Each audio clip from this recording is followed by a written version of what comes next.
Assalamualaikum dan Bismillahirrahmanirrahim. Selamat datang kepada semua subscriber dan penonton baru. Terima kasih kerana bersama di Dapur Neni. Kepada yang baru, jangan lupa tekan butang subscribe, like dan share. Hari ini saya nak kongsikan satu resipi sop keledek jenis putih pecah telur. Resipi ini sesuai untuk anak-anak. Ia sederhana dan mudah. Selalunya orang akan menggunakan kentang, tetapi hari ini saya akan menggunakan keledek sebagai pengganti. Langkah pertama, panaskan periuk. Masukkan 1 sudu makan minyak bijan. Saya suka gunakan minyak bijan kerana baunya wangi. Selain minyak bijan, boleh juga guna minyak masak yang lain. Setelah minyak panas, tumis sebatang serai yang sudah dititik hingga lau dan naik bau. Kemudian masukkan bawang merah yang sudah dimakyang. Saya gunakan 3 biji bawang merah.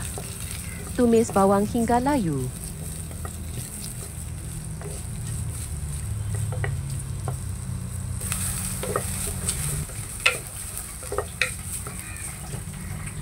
Setelah bawang layu, masukkan pula potongan keledek berserta lobak merah. Keledek saya potong jidadu. Gaul rata dan balik-balikkan. Kemudian tutup biarkan ia dalam layu lebih kurang 3 minit. Gunakan api sederhana. Setelah layu, masukkan pula semangkuk air tapis. Setelah itu masukkan garam secukup rasa. Selain itu, masukkan 3 buah keras yang telah ditumbuk lumat. Gaul rata dan tutup periuk.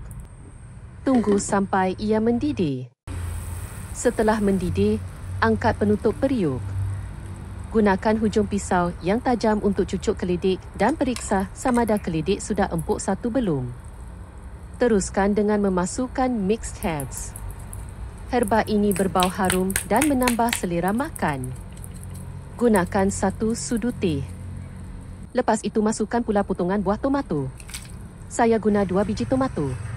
Tomato akan menambah rasa sedikit masam. Rasa masam tomato bercampur dengan manis keledek jadi masam manis. Tidak perlu tunggu lama. Seterusnya masukkan telur.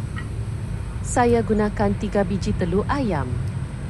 Kalau nak guna telur angsa pun boleh atau telur burung puyuh. Godak-godakkan sedikit agar telur putih pecah dan tidak berkumpul. Telur dimasukkan satu persatu. Jika guna telur puyuh, anggar 10 biji. Pecahkan satu-satu, tutup periuk dan biarkan ia mendidih.